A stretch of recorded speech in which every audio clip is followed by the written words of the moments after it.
What's going on, everybody? Welcome back to another episode of Steelers Breakdown here with Nick Farabaugh. Folks, I want to talk today about this Pittsburgh Steelers offense. It's an offense that I've gotten a lot of questions about from people, what I think of this, what I think of that. Broderick Jones, Justin Fields, Russell Wilson, all these different things. And yet the points haven't come. 18 and 13. It's a big issue. Doesn't matter how it happened. We know it has happened. And so let's try to kind of today, what I want to do is I kind of want to go over this offense, go through what we saw on tape, what I've learned talking to guys, and dive into this a little bit. So let's start at quarterback. Let's start with Justin Fields. And kind of what I've seen from this guy. Man, listen, the Steelers haven't asked him to do a battery of insane things, right? They've taken away the pass rush in week one, doing a lot of rollouts and different things of that nature. They've used his mobility really well, and he obviously has this mobility, which is a huge, huge asset to his game. They've asked him to use his deep ball really well, and we knew this was a big time strength. He coming into Pittsburgh, there's one thing you knew about Justin Fields is that he was a great athlete and could run, and two, he had a great deep ball. And we've seen these two things very, very, very well.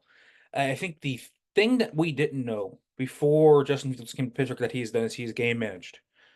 He has not put the ball in harm's way. Now, the snaps and everything, those need to get cleaned up, but he has done a nice job of making decisions, getting the ball out, and making some plays, man. You've seen some of those dazzling throws. You have seen what he has done in this offense so far, and he has just been efficient. But they haven't really had a moment where they have asked Justin to go win from the pocket, and have to make that big time throw. And he's made some big time throws, right? He made that big time throw to Pickens. He made another big time throw to Pickens. He made a ton of big time throws against the Broncos, but it wasn't like in a scenario where it was schemed up that way. There were two times I think where I can think of so far where they have asked him to make big time throws. First of all, it was that rollout in Atlanta, and he did. Great play, elevated that play. And I think the second one was when he did create out of structure and threw that 51-yarder to Pickens. Obviously, that was called back. But I think those were two plays where he elevated the offense around him. Just the obvious ones where he did. But they haven't really asked him for a sustained period to, showcase himself and say, okay, this is what we need. We need you to take it from here to here, right? He's kind of been here. And so I'm wondering, when he has to target the middle of the field more, when they have to open up that area of the field, when they have to do different things like that, can he continue to be efficient? Can he continue to take care of the football? I think that's going to be the biggest test because right now he's been pretty solid. Yeah, he missed a few reads. He missed a few reads. It wasn't, I think it was two or three reads that I really called. Um, on him against the Broncos. I didn't think it was anything crazy. And if you want to count the third one, the reason I didn't say three is because I think one of them was pretty defensible on his end. And so I think Justin Fields has played solid. I think he's done what they've asked him to do. And I'm interested to see what he has to do and what he can do when he has to, take that level up. And I want to see that because I saw the flashes against Denver of him taking it to that. And so I really want to see that. So far, I think Fields has been pretty solid for them. I really do. And then the running backs have been solid as well, obviously. But really, we should talk about the run game. I don't really think Najee Harris or Jalen Warren have been much of issues at all. I don't think they've missed holes. For example, I think Warren is still not fully healthy from his hamstring injury. You're not seeing him be that elusive back as much as he was. His burst is starting to come back. You started to see it a little bit this week, but he that'll take time, obviously, for him to get fully back to 100%. But overall, those running backs have played well, and so not much of a concern there. But let's talk about the O line. I think this is really interesting since we're talking run game. The offensive line has been a mishmash of guys coming together. Injuries have hit Sayamalo. Broderick's injuries, Fautanu, Herbig, just so many guys have been injured along this offensive line. So they haven't really had time to gel. And for a young group with this much new, with the new scheme, that matters. It really does. And you can see it. Uh, Man, Troy Fautanu in his debut looked pretty good. Really good in the run game. He moves guys. Pass game, I always think with rookie tackles, generally you're gonna have moments where it's like, oh boy, that was ugly. Just because tackle is such a hard position to translate to, from college to the NFL. It's different. And I didn't think I saw too many of those from Troy Falatanu. Now, he still has some issues opening up his chest because his hands get a little wide. Sometimes they're late. But I do think, he really looked good in his first game. James Daniels, really good run in the run game. Had one of his very uncharacteristically bad performances. Zach Allen had 9 pressures. I think 7 of those came against James Daniels. But we know this guy is a solid player. We've seen that over 2 seasons with the Steelers. So no concern about James Daniels. Just had an off day against Denver. Frazier looks amazing. I knew Zach Frazier was going to be a solid player coming out of West Virginia, a high floor guy. But man, he's playing with a high ceiling right now too. He looks like he's certainly a top 10 center through 2 weeks. He might even be better than that. He has been awesome in pass pro and the run game. One critique of him, let's get those center quarterback exchanges down. I think that is one thing that he and Justin Fields both have to work on. They each share blame from that. Spencer Anderson has been interesting. I think he struggled at times. His pad level is definitely an issue. He plays with very high pad level, and sometimes his hands get wide. I don't think he's an elite athlete, but he's good enough. He makes some nice blocks in the run game. But in pass pro, you have some pretty ugly losses there. Isaac Seumalo, when he is coming back, will be a big boost to this room. And then Dan Moore. I mean, he's been solid. There's really nothing you can say other than that. You might, say, okay, it's gonna come back. It's gonna come back later this year. It might come back this week when they face Khalil Mack. It might, but he's also been quite solid through 2 weeks. So credit to Dan Moore. I'd like to see him spice up the run game a little bit schematically. You've run a ton of zone stuff. I'd like to see more gap stuff come into play and do a little bit of different stuff there. I'd like to see them diversify that run game a little bit more, kind of mimic what they did at the end of last year. It's too. I know Arthur Smith is the OT, but it's almost too much like the Atlanta offense when we had a blueprint for what a very similar offensive line did last year for the Steelers, and so I would like to see that pop back up.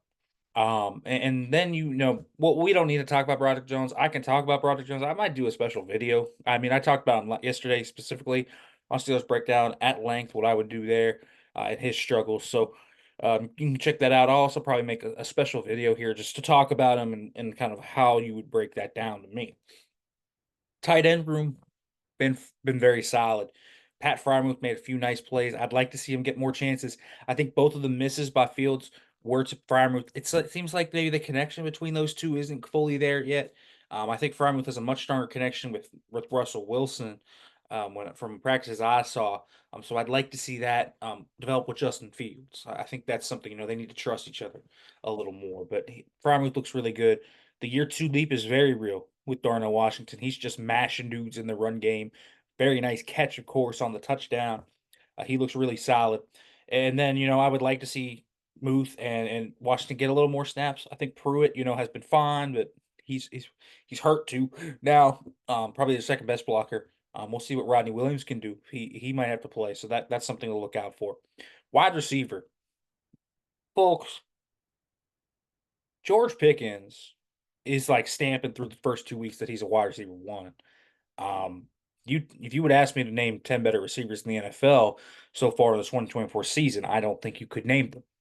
And the stat line does not read his impact on that game against Denver. He dominated that matchup with Pat Surtain.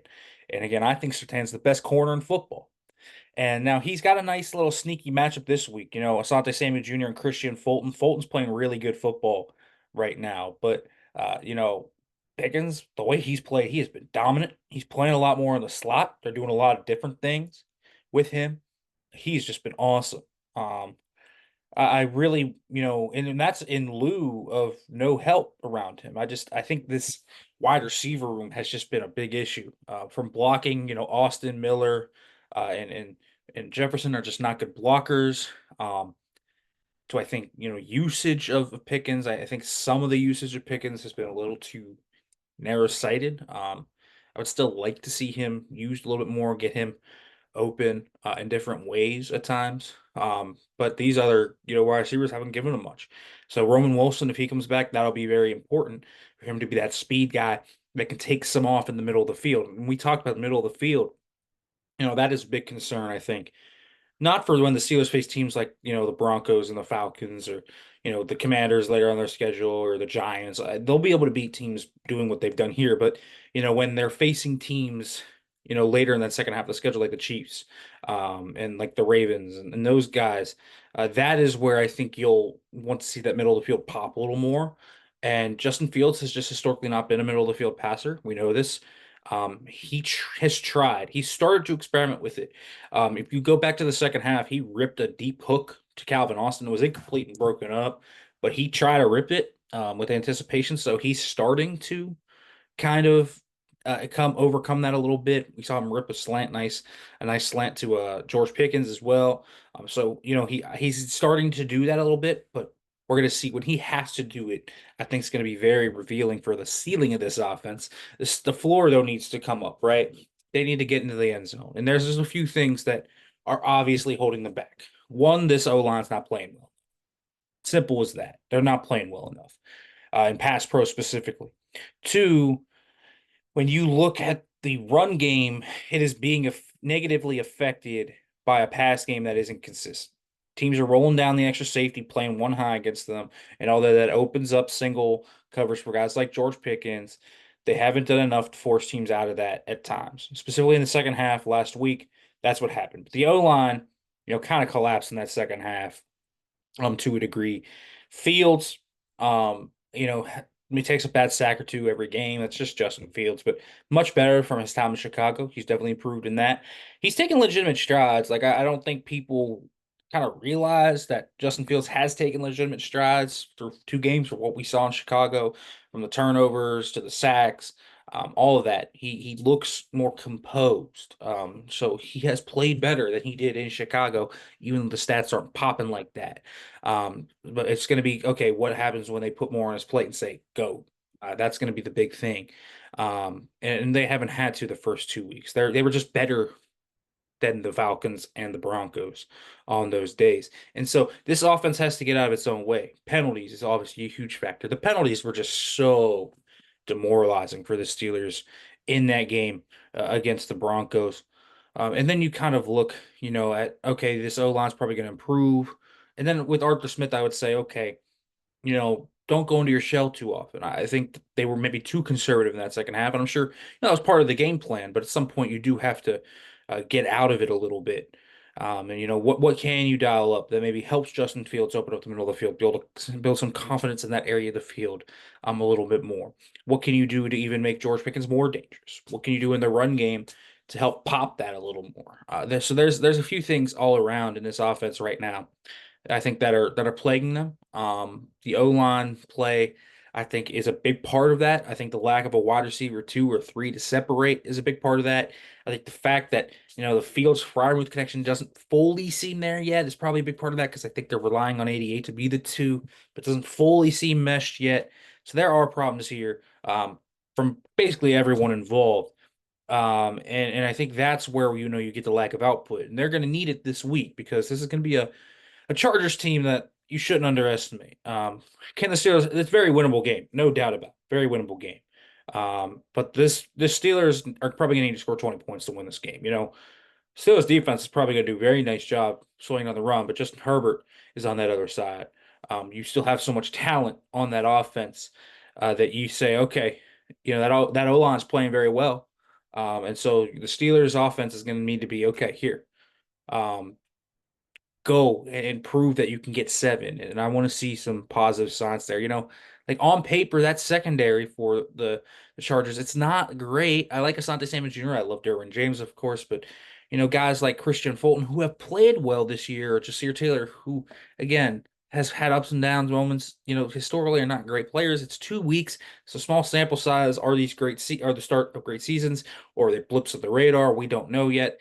But theoretically, there are exploitable matchups on that defense.